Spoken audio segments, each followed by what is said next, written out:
भगवद्गीतासु उपनिषत्सु ब्रह्मविद्यायां योगशास्त्रे श्रीकृष्णार्जुनसंवादे गुणत्रयविभागयोगो नाम चतुर्दशो अध्यायः।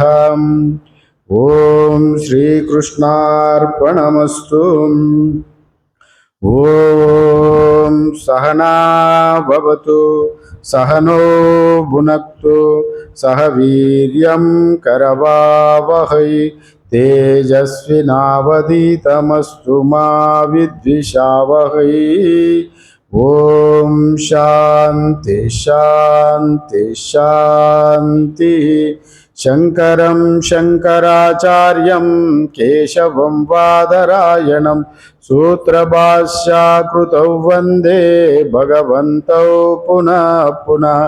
ईश्वरो गुरुराप्नेति मूर्तिभेदा विभागिने व्योमवद्व्याप्तदेहाय दक्षिणामूर्तये नमः। ओम शांति शांति शांति। हम लोग कठोपनिषद का जो नित्य यहाँ पर स्वाध्याय में आज प्रथम अध्याय द्वितीय वल्ली का आखिरी श्लोका का भाष्य चल रहा है।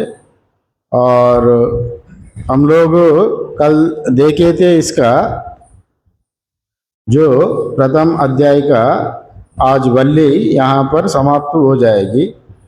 और यस्या ब्रह्मा च क्षत्रम च उभे भवत ओदना और मृत्युर यस्या उपसेचनम का इत्या वेद यत्र स।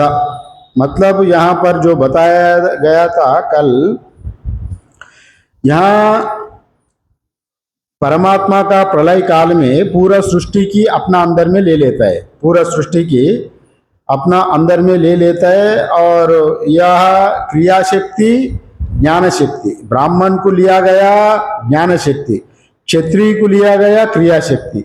ये क्रिया शक्ति ज्ञान शक्ति का माध्यम से पूरा सृष्टि की प्रलय काल में परमात्मा अपना अंदर में खा लेता है। ओदना भवति मीन्स परमात्मा का भोजन बन जाता है ये पूरा क्रिया शक्ति ज्ञान शक्ति, ये बात कहा गया।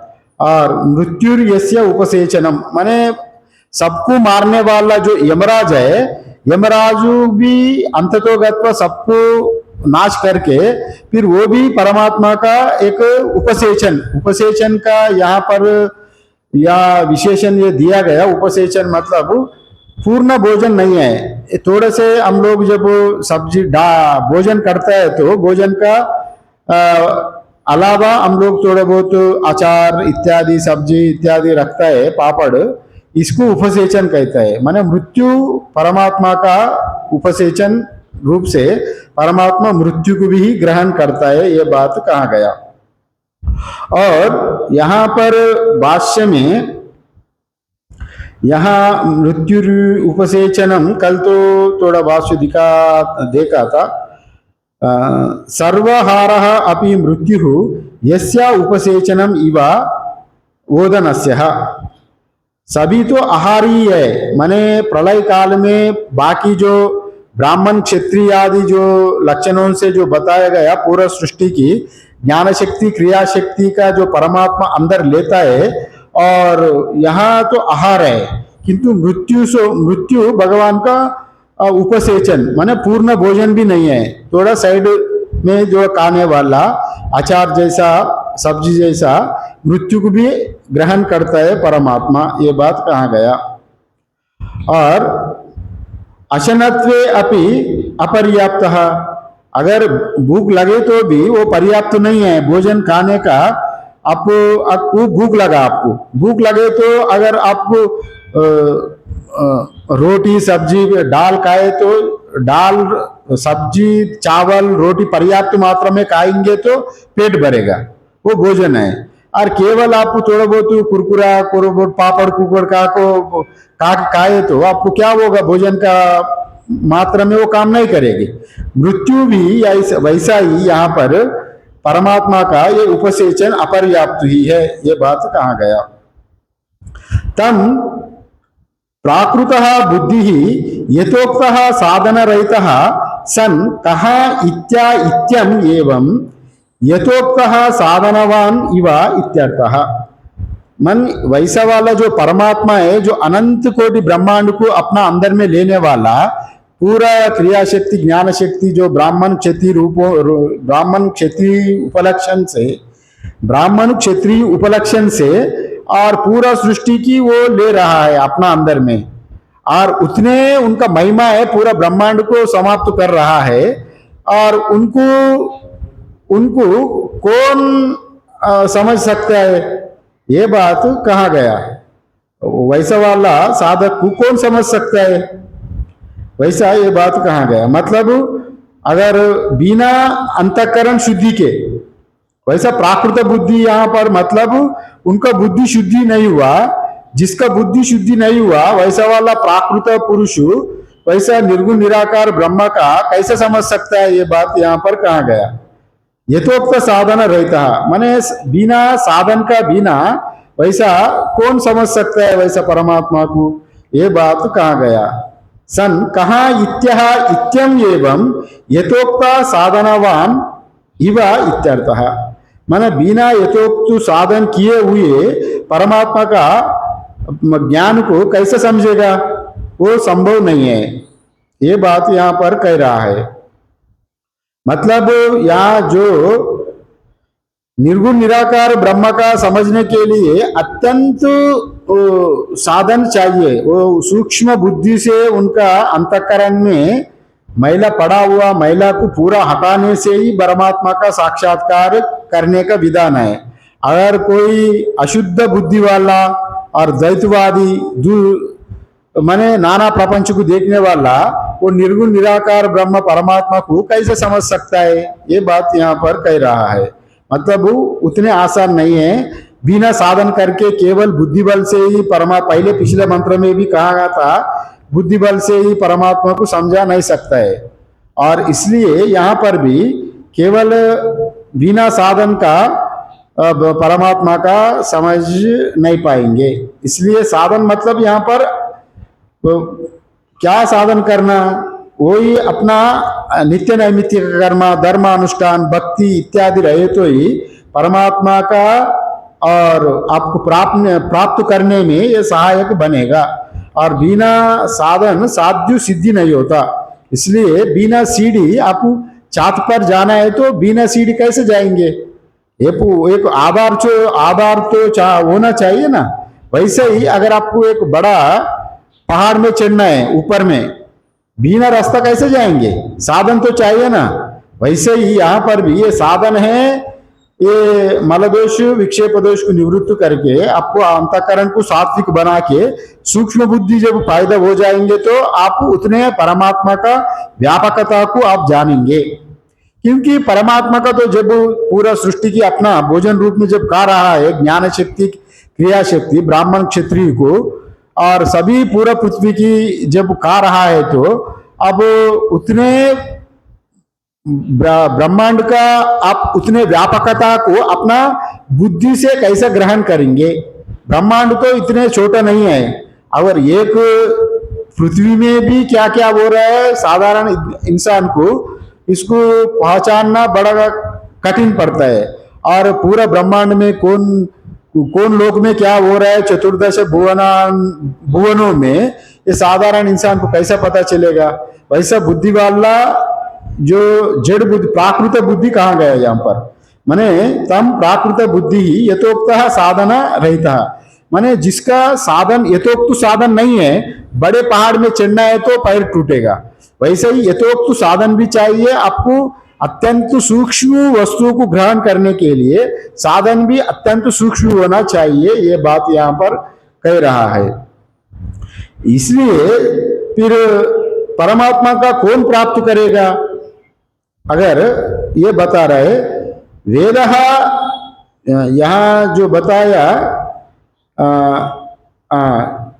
इत्यावेद यत्र सह, इत्यावेद यत्र सह मतलब वेद मीन तो विजानाति यत्र सह आत्म इति, मतलब जो साधना साधन चतुष्टय संपन्न अधिकारी बना, क्षमा दमादि इत्यादि तपस्या किया, यज्ञ दान तप कर्म करके अंतःकरण शुद्धि पावनानि मनीषिणा जो कहा गया, अंतःकरण को शुद्धि कर लिया, तभी वैसा वाला यहाँ साधक परमात्मा को पा लेता है। ये बात यहाँ पर कह रहा है।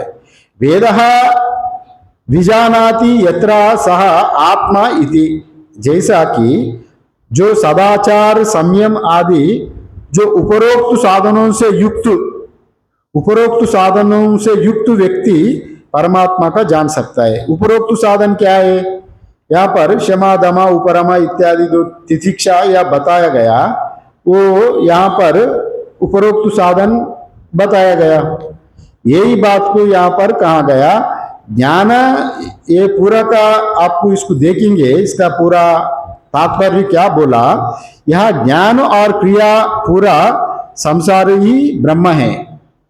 माने ब्रह्मा का दो शक्तियां, एक क्रिया शक्ति है, एक ज्ञान शक्ति है।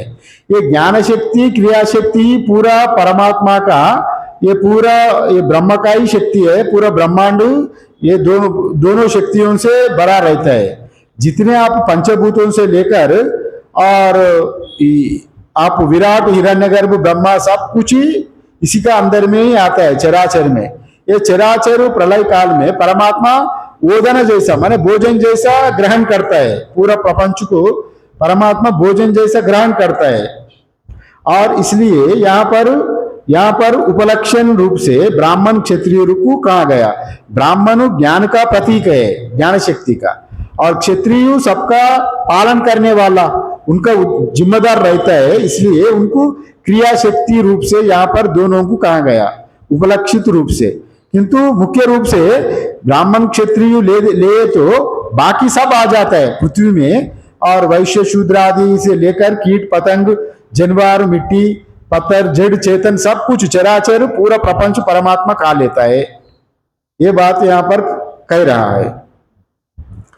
माने परमात्मा खा लेता है मतलब जिससे परमात्मा से ही ये सृष्टि बन गया, फिर सृष्टि के अंत में परमात्मा में ही सब लीन हो जाता है। वैसा अर्थ भी लेना चाहिए। जैसे सृष्टि क्रम कैसा हुआ, तस्माद् ये तस्मात् आत्मन आकाश संभूता, आकाशात वायु वायुरग्नि अग्निरापा अदभ्य पृथ्वी, पृथिव्यो औषधया औषधिभ्या अन्नम, अन्नाद पुरुषा इत्यादि जो क्रम बताया गया। अब जो परमात्मा ये पूरा सृष्टि की खा रहा है, मतलब भोजन जैसा अपना आप में फिर समेट ले रहा है। पूरा पंचभूतों को जो पृथ्वी की जल में विलीन कर रहा है, जल को आग में विलीन कर रहा है, आग को हवा में विलीन हो रहा है, हवा आकाश में विलीन हो रहा है, आकाश आत्मा में विलीन हो गया। उस समय परमात्मा अपना आप स्वरूप में रहे तो वही प्राकृत प्रलय कहा गया। मैं कल भी बताया था, प्रलय 4 प्रकार का होता है। एक नित्य प्रलय, एक नैमित्तिक प्रलय, एक आत्यंतिक प्रलय और चौथा प्राकृत प्रलय। माने ये प्राकृत प्रलय में जैसा होता है, परमात्मा सब कुछ ही अपना अंदर में ले लेता है, स्वरूप से अपना आप ही रहता है। हम लोग पुराणों में भी कहते हैं ना, परमात्मा पूरा प्रलय काल में अपना जो कृष्ण कन्हैया परमात्मा ने अपना शांताकारम भुजगशयनम, अपना वटपत्रशाही इत्यादि जो क्षीर सागर में अपना शयन कर लेता है, वैसा भी कहा जाता है पुराणों में। मैंने अनंत समय तक जब तक उनको इच्छा नहीं होगा नया सृष्टि पैदा करने का, जब तक परमात्मा का इच्छा नहीं होगा, अपना आप में स्वरूप में ही स्थित रहेगा।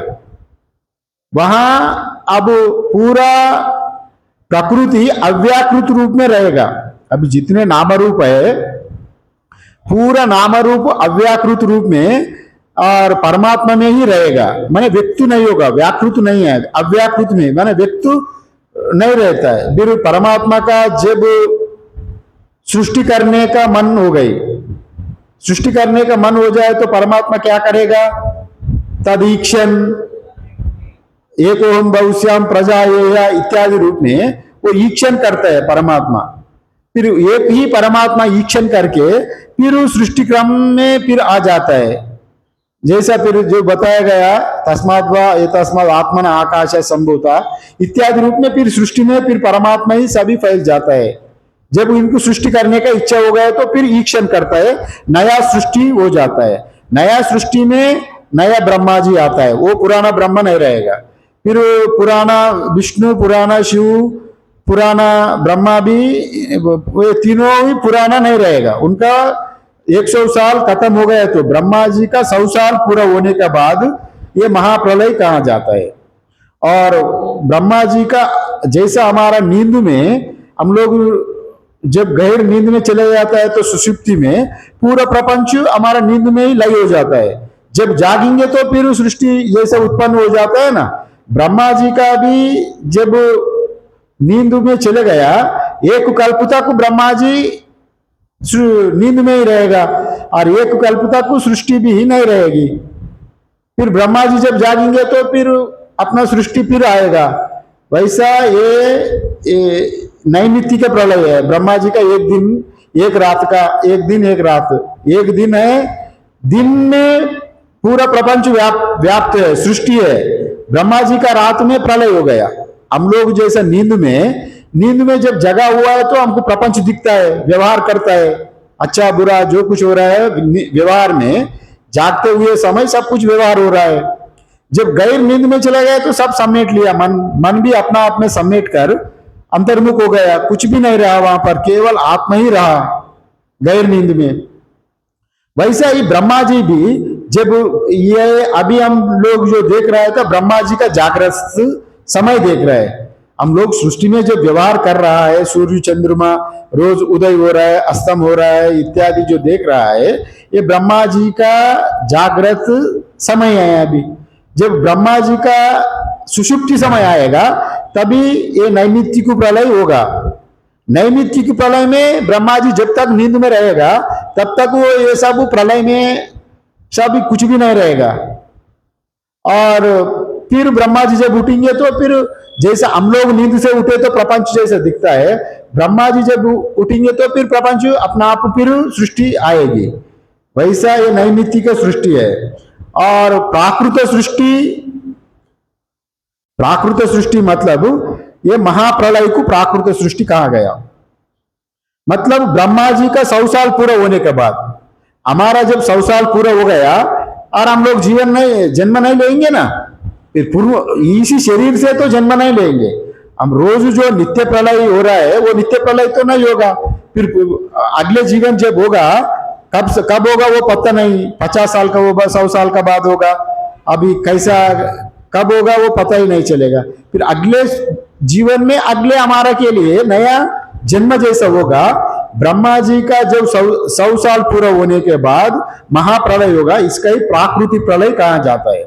प्राकृत प्रलय, ये प्राकृत प्रलय में भी जब वो ब्रह्मा जी भी नहीं रहेगा, ब्रह्मा जी अगर वो नैमित्तिक प्रलय में ब्रह्मा जी तो फिर नींद से फिर जागेगा, फिर नया सृष्टि होगा, फिर एक कल्प का बाद फिर उनको नींद में चले जाएगा, फिर नया जगने का बाद फिर नया सृष्टि होगा। वैसा ब्रह्मा जी का 100 साल होने के बाद ब्रह्मा जी नहीं रहेगा, वो ब्रह्मा जी भी वो फिर चले जाएगा, उनका शरीर भी और पंचभूतों में लीन होकर उन भी और परमात्मा में एक होकर वो भी विदेह मुक्ति हो जाएगा। फिर नया सृष्टि में परमात्मा जब ईक्षण करेंगे, नया सृष्टि करने के बाद अनंत कोटि कल्पों का बाद, जब प्रलय में रहने के बाद परमात्मा का जब इच्छा हो गया अपना आप स्वरूप में, तो वो तो परमात्मा भी स्वरूप में रहा। मतलब परमात्मा भी नींद मान लो, वैसा सुषुप्ति। परमात्मा अपना आप में बहुत साल रहने के बाद उनको इच्छा हुआ मैं अकेला ही कितने साल रहूं, मैं भी एको हम बहुश्याम प्रजा ही है, एक ही परमात्मा।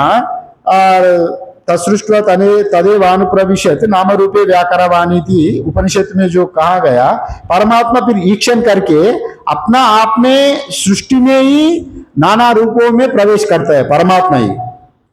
वो नया सृष्टि में भी जब हिरण्यगर्भ बने तो ईश्वर बनेगा, मायोपाधि ईश्वर अव्याकृत रूप में पूर्व सृष्टि का जो पूरा सृष्टि का क्रम अव्याकृत रूप में है, वो बीज रूप में परमात्मा में ही सेव करके है वो। जब परमात्मा का ईक्षण हो गया तो माया का आदेश देगा, इतने ही। जो अव्याकृत रूप में पड़ा हुआ सृष्टि में जो है उसको सिर्फ मैनिफेस्ट करना, सिर्फ प्रकट करना, उतने ही। माया का आदेश देगा तुम प्रकट हो जाओ, फिर सृष्टि अपना अपना क्रम से आकाश वायु इत्यादि रूप में अपना अपने प्रकट होने जाएगा। जीव भी फिर पूर्व जन्म पूर्व कल्प में जो कर्म किया था वो कर्म का अनुसार, वो कल्प का अनुसार, फिर अनंत कोटि वर्षों अनंत कोटि वर्ष वो प्रलय काल में बीतने के बाद भी जब नया प्रलय हो जाएगा, जीव भी फिर पुराना संस्कार का वजह से अनुसार ही फिर जन्म लेना पड़ेगा। इसलिए उसको अगर जो वैष्णव लोग बोलते हैं साहित्य मुक्ति, सारूप मुक्ति इत्यादि भी, वो अनंत वो मुख्य मुक्ति नहीं माना जाता है, वो तात्कालिक मुक्ति है। माने जब तक प्रलय है तब तक, जब तक परमात्मा है वैकुंठ में, नारायण है, तब तक नारायण के साथ रहेंगे, और जब तक कैलाश है कैलाश का सन्निधि में रहेंगे। किंतु जब महाप्रलय प्राकृत प्रलय हो गया, वो चराचर भी, अभी चराचर भी, कैलाश वैकुंठ भी चराचर में ही आता है। कैलाश वैकुंठ भी चराचर में आने के नाते चराचर भी जब नहीं रहेंगे, पूरा वैकुंठ कैलाश इत्यादि लोक भी प्रलय काल में नहीं रहने के नाते, और जीव का रहेगा उनका, और वैकुंठ भी समाप्त हो जाएगा, उसी नारायण भी समाप्त हो जाएगा। ब्रह्म विष्णु महेश्वर, वो ब्रह्म विष्णु महेश्वर नहीं रहेगा, फिर नया ब्रह्म पदवी, नया विष्णु पदवी, नया शिव पदवी, फिर उनका ही क्षमता, जितने पूर्व जन्म में कल्प में सृष्टि में जिस विष्णु का जितने शक्ति था उतने ही शक्ति वाला फिर नया सृष्टि में आएगा। यहां प्रलय का विधान ये बताया गया, और वैसा यहां पर जो कहा गया, और यह प्राकृत प्रलय ये हो गया। और दूसरे और एक है चौथा आत्यंतिक प्रलय। एक हो गया नित्य प्रलय, नैमित्तिक प्रलय। नित्य प्रलय का जीव का सुषुप्ति, रोज प्रलय होता है। नैमित्तिक प्रलय ब्रह्मा जी का, वो चतुर्मुख ब्रह्मा जी का सुषुप्ति, नैमित्तिक प्रलय। और प्राकृत प्रलय ब्रह्मा जी का 100 साल पूरा होने के बाद वो ब्रह्मा जी का शरीर भी नहीं रहेगा, महाप्रलय हो जाएगा, वो प्राकृत प्रलय कहा गया। फिर नया सृष्टि में परमात्मा फिर नया ईक्षण करके फिर नया सृष्टि बनेगा, फिर नया ब्रह्मा विष्णु महेश्वर आएगा, वैसा ये प्राकृत प्रलय होगा। फिर अत्यंत मुख्य प्रलय एक है आत्यंतिक प्रलय। आत्यंतिक प्रलय को इसको कहता है जो ब्रह्म ज्ञान को प्राप्त करके इसी जीवन में मुक्त हो गया, उनको प्राकृत प्रलय, इनको आत्यंतिक प्रलय कहा जाता है। इसी जीवन में मुक्त हो गया माने, और पुनर्जन्म उनको अगले प्रलय में भी, अगले सृष्टि में भी उनको जन्म नहीं होगा। जैसा जो बीज है, जो इसका आग में बुझा हुआ बीज जब वो पूर्ण रूप से पक गया, तभी वो फिर जन्म वो अंकुरित नहीं होगा। जब अंकुरित नहीं होगा, वैसा ही यहाँ पर नया प्रलय में भी जो आत्यंतिक मुक्ति प्राप्त किया हुआ जो साधक ब्रह्मज्ञ पुरुष, उनको अगले जीवन में, अगले प्रलय में भी उनको मुक्ति नहीं होगा। वो जीवन मुक्ति से विदेह मुक्ति की प्राप्त करके और पुनर्जन्म नहीं होगा, उसी का ही आत्यंतिक प्रलय कहा जाता है। आत्यंतिक प्रलय मतलब जीवन मुक्ति का प्रलय को आत्यंतिक प्रलय यहां पर कहा गया। वही यहां पर आत्यंतिक प्रलय, ये 4 प्रकार का प्रलय का वर्णन किया गया। और इन दोनों यहां पर उपलक्षण रूप से परमात्मा ब्रह्मच क्षत्रच्छ क्षत्रम च कहा गया। ब्रह्माना क्षत्र मीन्स ज्ञान शक्ति, क्रिया शक्ति का उपलक्षण रूप से पूरे प्रपंच को अन्न जैसा परमात्मा कहेगा। और सबको नाशन करने वाला मृत्यु है, मृत्यु का भी अंततोगत्वा परमात्मा कहेगा। किंतु मृत्यु को कैसे कहेगा, मतलब उपसेचन है। और वो पूर्ण रूप का जो यमराज सबको मारने वाला है, यमराज को भी परमात्मा जब अंदर में समेट लेंगे, खाएंगे, तभी एक उपसेचन जैसा खाएंगे, मुख्य भोजन नहीं है, ये बात यहाँ पर कहा गया। और यहाँ जो जिस मृत्यु ने चराचर प्रपंच को जो नाश किया, उसका भी कारण का भी नाश करेगा परमात्मा। माने जिस सब कुछ जो समेट लिया अपना अंदर में मृत्यु का वजह से, जो समेटा हुआ आदमी का भी समेट लेगा, माने कारण का भी अपना अंदर में ले लेगा। ये बात यहाँ पर कहा गया। और इसी जो श्रुति कहती है, जो चराचर को भी समाप्त किया और वो समाप्ति को भी समाप्त किया, इसी का ही यहाँ पर मृत्यु से उपसेचनम, उपसेचन रूप से परमात्मा मृत्यु को भी खा लेगा। ये बात कहा गया। का इत्या वेद, का इत्या वेद, उसे कौन साधारण बुद्धि वाला, वैसा अनंत परमात्मा का अनंत विभूति है उनका, उतने अनंत विभूति की जो मंद बुद्धि वाला कौन जानेगा उनको, इसलिए वैसा कौन नहीं जाएगा, ये बात कहा गया।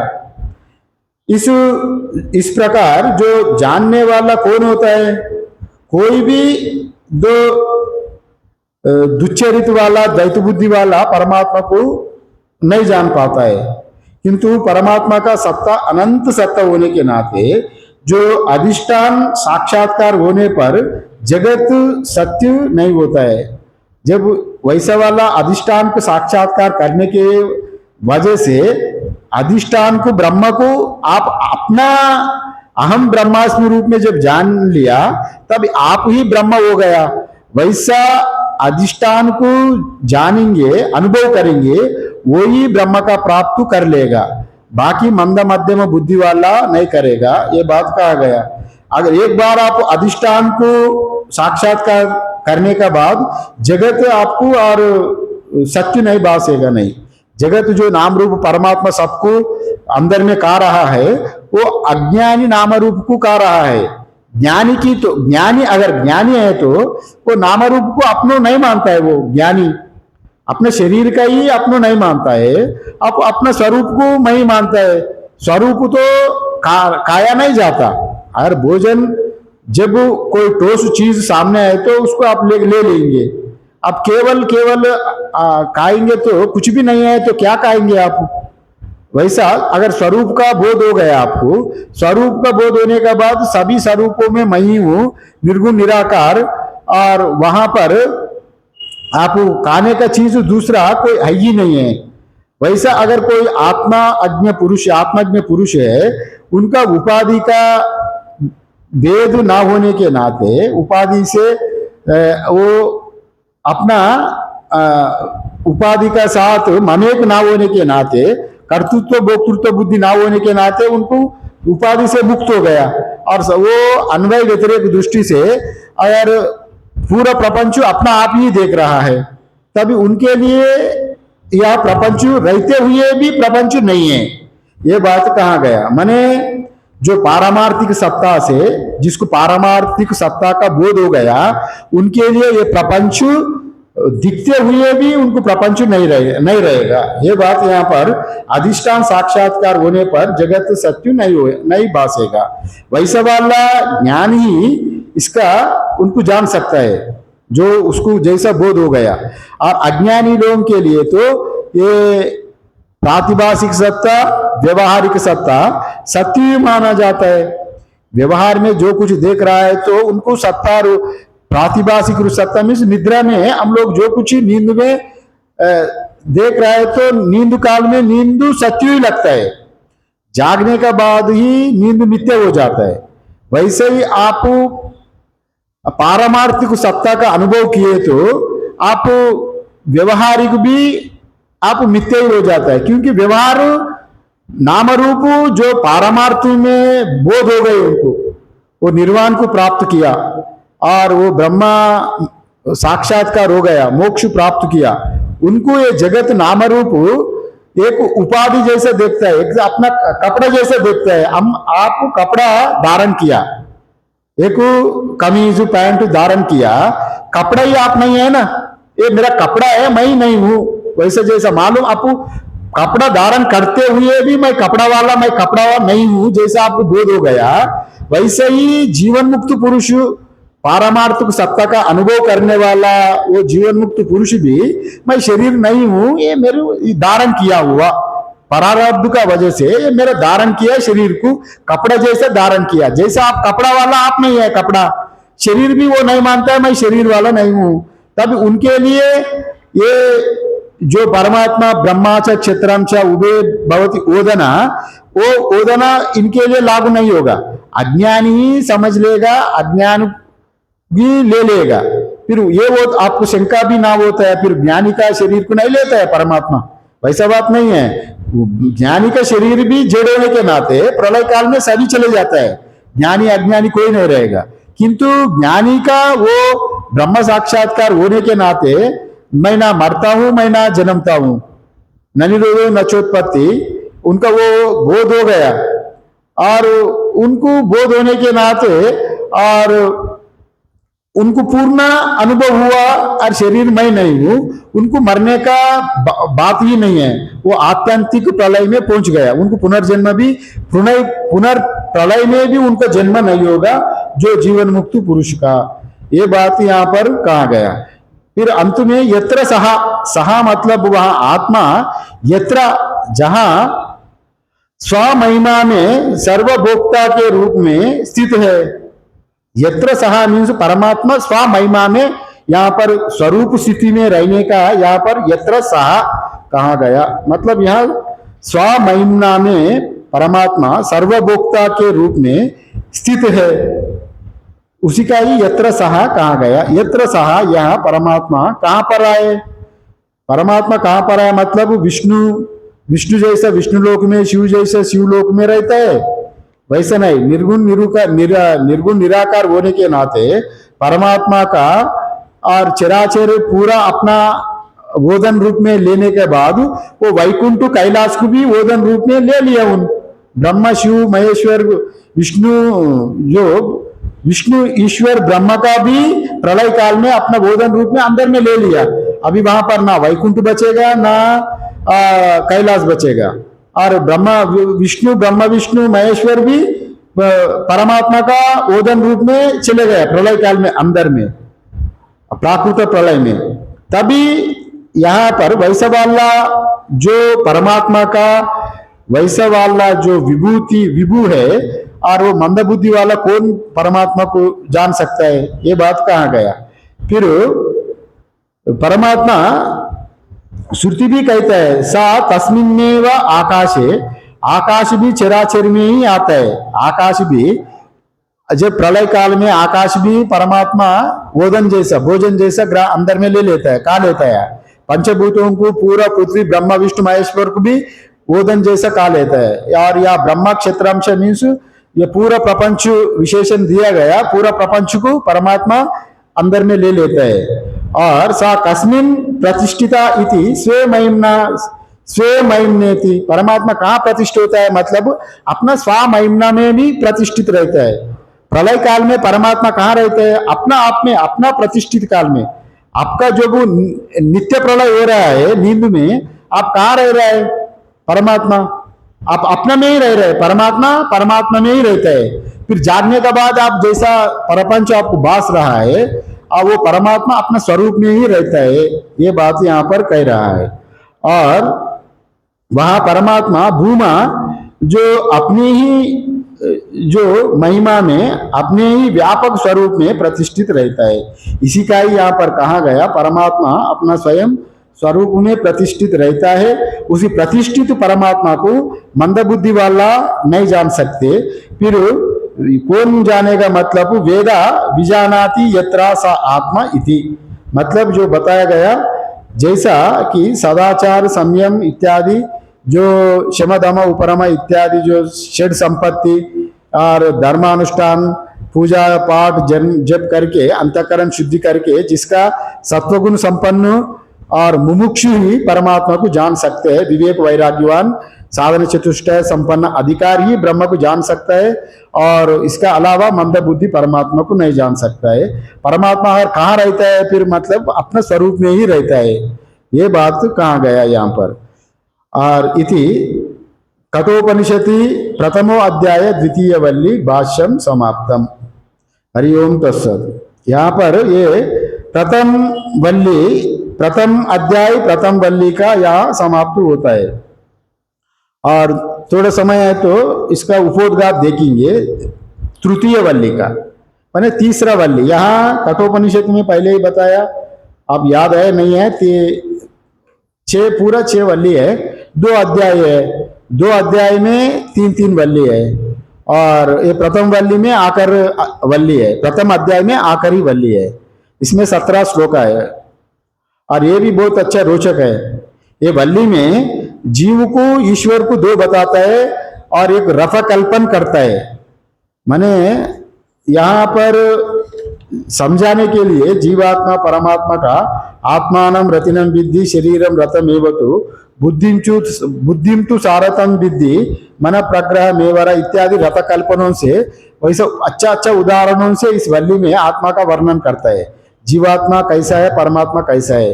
ये एक हम लोग रथ में चढ़ता है तो, और रथ चलाने वाला बुद्धि है, और मन उसका लगान है, और जो इंद्रिय है उसका पहिया चक्का है, घोड़े जैसा खींचने वाला ये होता है। रथ है, शरीर है, शरीर रथ जैसा है, और इंद्रियों जैसा रथ को खींचने वाला घोड़े जैसा है, और रथ को मन कैसा है, लगाव जो रस्सी रहता है ना रथ का, वो लगाव है। जो रथ का चलाने वाला है बुद्धि है, समझ लिया। और बुद्धि का अंदर में जो परमात्मा बैठा है वो ही परमात्मा है, वही वो रथ कल्पना करके ये शरीर में भी सेम वैसे ही है। जो शरीर को चलाने वाला वो बुद्धि आदेश देता है, बुद्धि से ही मन आदेश पाता है, और मन से इंद्रियों से शरीर तक आता है। वैसे ही ये कल्पना करके इस वल्ली में अच्छा रथ कल्पनों से और कई प्रकार का ब्रह्म का निरूपण किया गया। और इसका थोड़ा भूमिका है, अतः प्रथमो अध्याय से तृतीय वल्ली ही। अभी हम लोग प्रथमो अध्याय से तृतीय वल्ली की प्रारंभ कर रहा है। भूमिका है, यहाँ पर शंकर भाष्य में भूमिका दिया गया। ऋतं पिबन्तो इति अस्याः वल्याः संबंधः। यहाँ ऋतं पिबन्तो इति अस्या वल्या संबंध, इसको संबंध कहता है ऋतं पिबन्तो। यहाँ भी द्विवचन दिया गया, पिबन्तो। ऋतं पिबन्तो मीन्स यहाँ पर कर्मफल को भोगने वाला 2 है। ऋतम मीन्स सत्यम भी अर्थ लिखा गया, यहाँ पर कर्मफल को लेना। ऋतम पिबन्तो इति अस्या वल्या संबंध, ये संबंध में ऋतम पिबन्तो से प्रारंभ होता है ये वल्ली। ऋतम पिबन्तो मतलब यहाँ कर्मफल को कौन अनुभव करता है, पीता मतलब पूर्व जन्म में किया हुआ कर्मफलों को भोगने वालों को ऋतम पिबन्तो कहता है। फिर ऋतम पिबन्तः कहना चाहिए, एक वचन देना चाहिए। ऋतम पिबन्तो क्यों कहा गया, द्विवचन क्यों दिया गया? मतलब यहाँ जीव और ईश्वर दोनों ही कर्मफल को अनुभव करता है, वैसा व्याख्या कहा गया। मतलब जीव का साथ अंदर में आत्मा रहने के नाते यहाँ प्रत्येगात्मा का भी पिबन्तो रूप में लिया गया। आत्मा सो ना करता है, ना भोगता है, ना पीता है, ना खाता है, किंतु जीव का साथ एक होने के नाते इसका वो आएगा चात्रा नाई बोले। ये राजा का साथ बड़ा रथ जा रहा है, बड़ा छाता लेके, बड़ा छतरी होता है ना राजा का छतरी, कोई दूर से देख रहा है, अरे दूर से कोई ढोल डमारा बज रहा है, कौन आ रहा है जी बोले तो अरे कोई एक छात्री वाला आ रहा है, माने उसका छात्री का नीचे राजा है, किंतु उपलक्षित सभी राजा का पीछे जो लोग हैं वो लोग के पास छतरी नहीं है, ना होते हुए भी उनको भी चैता वाला भी जैसे कहा गया। यहाँ पर भी जीवात्मा को परमात्मा का भी जीव के साथ एक होने के नाते इनका कर्मफल को भोगने वाला कहा गया। इसकी वजह से यहाँ पर ऋतम पिबन्तो द्विवचन आया। अस्या वल्या आरभते विद्या अविद्ये नाना विरुद्धे फले इति उपन्यस्ते। इसका पहले जो अभी जितने कहा गया विद्या अविद्या रूप से फल, विद्या और अविद्या दोनों का फल रूप से अभी तक जो प्रवचन बताया गया, और न तो सफले ते यथावत निर्णीते, और उसको कैसा अनुभव करना है उसका यथार्थ रूप से निरूपण नहीं किया गया। पिछले वल्लियों में विद्या का अविद्या का, विद्यांच इत्यादि जो ईशावास्य उपनिषद में कहा गया, उसी का विद्या अविद्या का भी यहाँ दोनों ही बताया गया, किंतु वैसा निरूपण ठीक ठीक नहीं किया, न तो सफल उसका फल नहीं बताया गया। पिछले वल्लियों में विद्या अविद्या का निरूपण करके उसका फल को ना नहीं बताया। सफले यथावत निर्णीता, माने उसका न तो सफले थे यथावत निर्णीता, उसका फल यथार्थ रूप से उसका फल नहीं बताया गया वहां पर। तत् निर्णयार्थः रथ रूपक कल्पना, उसको निरूपण करने के लिए ही यहाँ पर रथ रूप कल्पना किया जा रहा है। यहाँ पर इसी वल्ली में पहले ही बताया, ऋतम पिबंतों में भी यहाँ दो बताया, जीव आत्मा परमात्मा दोनों ही कर्मफल का भोक्ता है। वैसा बताते बताते फिर अंत में बताएंगे जीव ही यहाँ पर कर्मफल भोक्ता, कर्ता भोक्ता वाला है, परमात्मा कराने भोगाने वाला है। कर्मफल को भोगाने वाला परमात्मा है, भोगने वाला जीव है। यहाँ दो है। या रथ में भी या जीव का ही समझाने के लिए ये रथ का कल्पन किया जा रहा है। यत निर्णयार्थः रथः रूपकः कल्पना, रथ रूपन कल्पन यहाँ पर या आत्म निरूपण का निरूपण करने के लिए एक दृष्टांत ले रहा है, रथ का दृष्टांत। यहाँ तथाचा प्रतिपत्ति सौकर्यम, माने उसको उदाहरण देने के लिए यहाँ पर प्रतिपत्ति सौकर्यम कहा गया, मतलब उनसे प्राप्त होने वाले फलों के साथ उनके जो स्वभाव तथा साधनों का अभी यथार्थ रूप से निर्धारण नहीं हुआ। पिछले वल्लियों में थोड़ा बहुत बताया, किंतु यहाँ पर यथार्थ रूप से बता रहे। और तत् निर्णयार्थः रथरूपकः कल्पना तथा च प्रतिपत्ति ही सौकर्यम, माने उसके निर्धारण हेतु, आत्मा का निर्धारण निरूपण करने के लिए जो समझने की सुगमता की दृष्टि से, उसको आसान से समझने के लिए, आत्मा निरूपण को आसान से समझने के लिए या ये दृष्टांत रथ रूपी दृष्टांत या रथ के रूप की योजना की गई है। ये रथ रूप दृष्टांत का योजना यहाँ पर किया गया। अगले इसी वल्ली में ये भूमिका में भी बता रहे हैं, जब हम लोग अंदर जाके जाकेंगे तो पूरा पता चलेगा।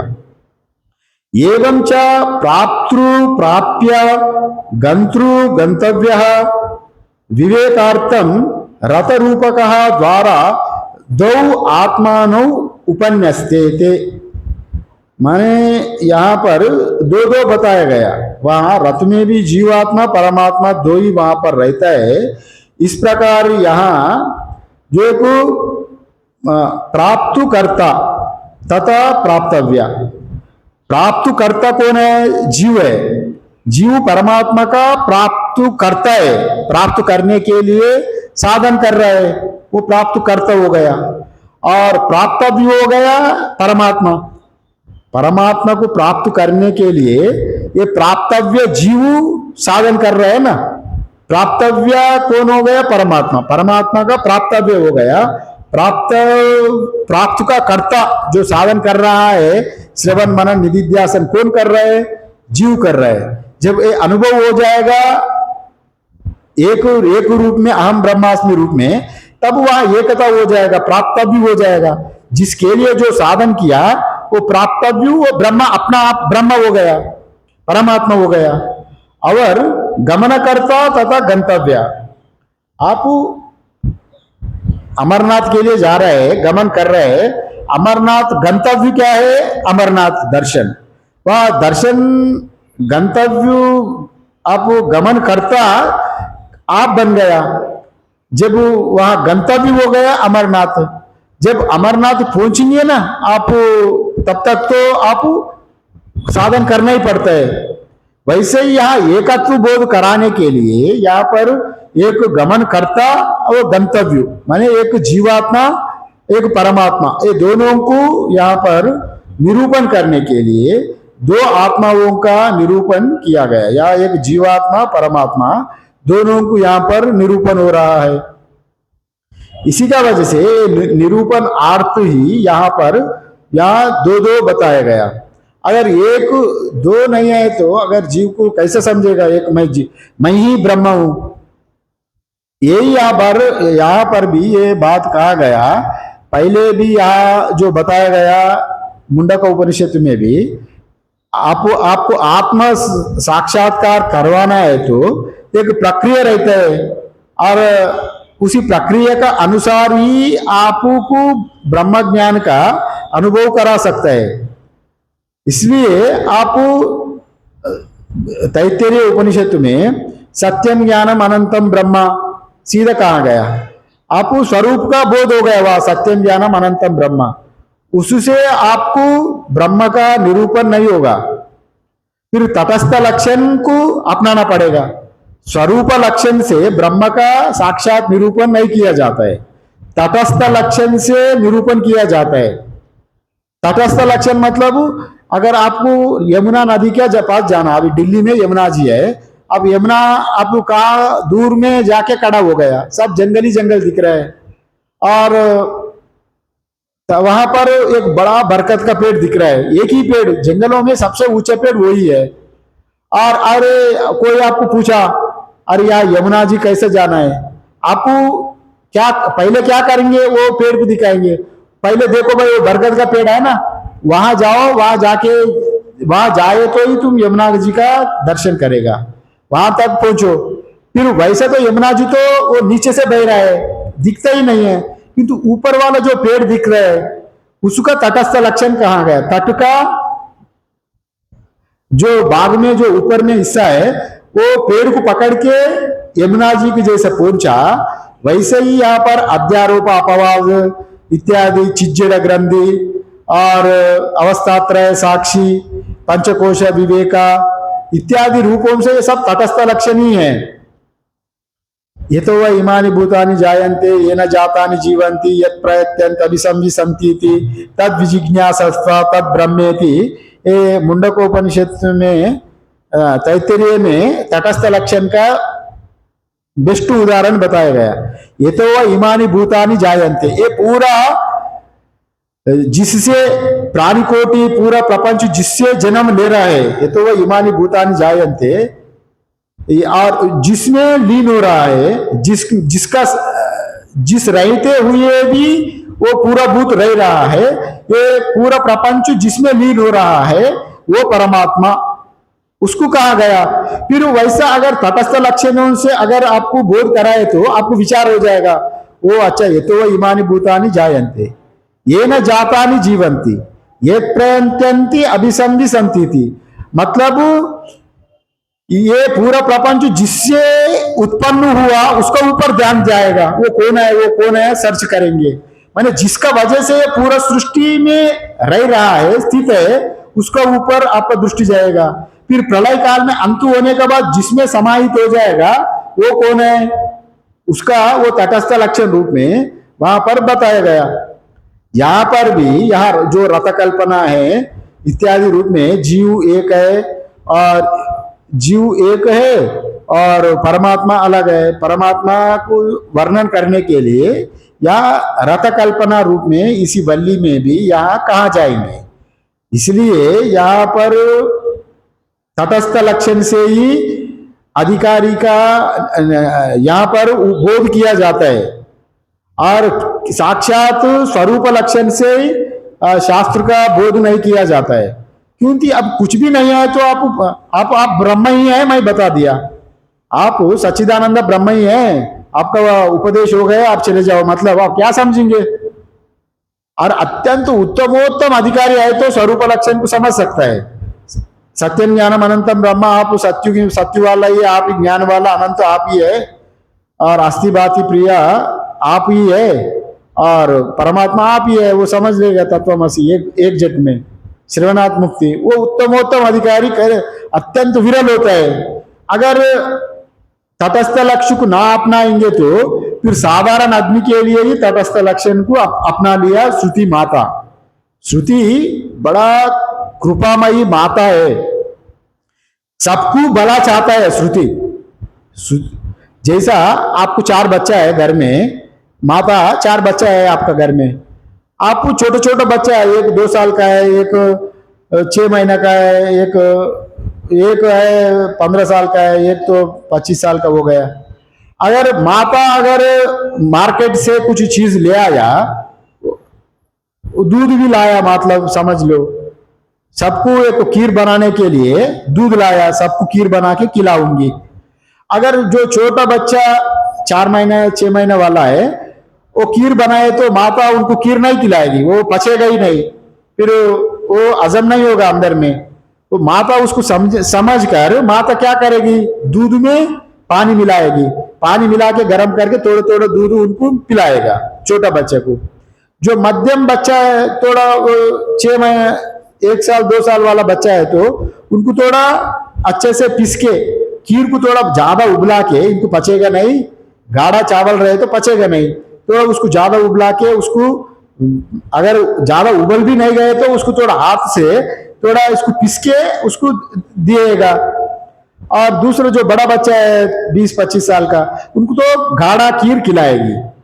किंतु माता का दृष्टि में वहां भेद नहीं है, किसको एक गाढ़ा खीर खिला रहा है, एक पानी मिला हुआ दूध खिला रहा है, वैसा बात वहां होता है। वैसा बच्चा छोटे होने के नाते, उनको ना समझी होने के नाते, उनका पाचन क्रिया कमजोर होने के नाते उसमें दूध पिला के जैसा माता पिलाती है, श्रुति भगवती भी अधिकार का अनुसार यहाँ पर सबको बोध करवाना चाहती है। माँ भगवती श्रुति सबको दृष्टि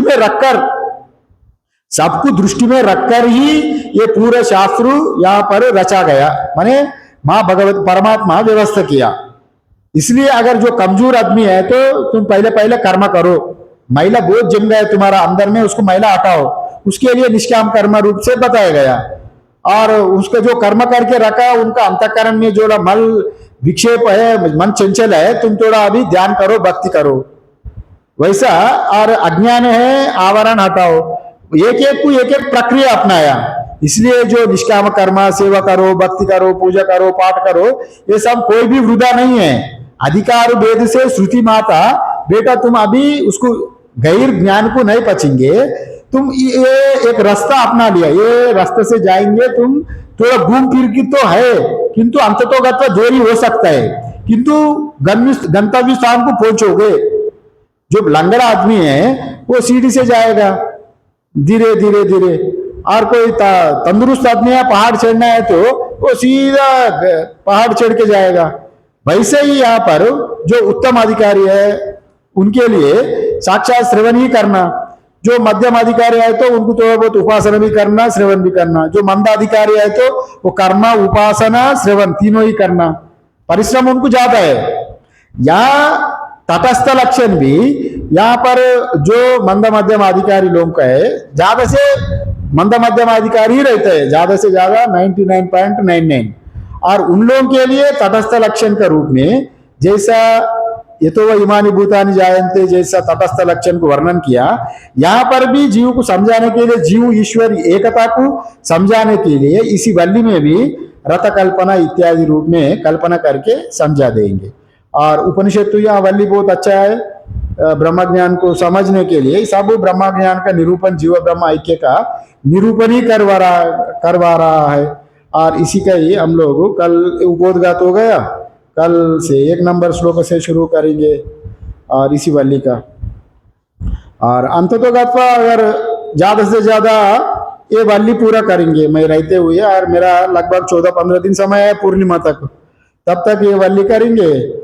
और अगले जब बताया था हमको कोठारी जी आप फिर आ जाना, हमको मार्च में समय दिया गया, अभी जब आएंगे तो दूसरा वल्ली शुरू करेंगे, तभी हम आप बाद में बताएंगे। अभी तो ये वल्ली, आज तो 2 वल्ली का समाप्त हो गया, एक वल्ली में 17 श्लोक है, उसको जैसा होगा वैसा देखते रहेंगे। ओम पूर्णमद पूर्णमिदं पूर्णात् पूर्णमुदच्यते पूर्णस्य पूर्णमादाय पूर्णमेवावशिष्यते। ओम शांति शांति शांति। शंकरं शंकराचार्यं केशवं बादरायणं सूत्रभाष्यकृतौ वन्दे भगवन्तौ पुनः पुनः। ईश्वरो गुरुरात्मेति मूर्तिभेदा विभागिने व्योमवद्व्याप्तदेहाय दक्षिणामूर्तये नमः। ओम शांति शांति शांति। सर्वे भवन्तु सुखिनः, सर्वे सन्तु निरामया, सर्वे भद्राणि पश्यन्तु मा कच्चित् दुःखभाग् भवेत्। ओम शांति शांति शांति। तो सद्गुरुदेव भगवान की जय। ना बंद कर ले इसको।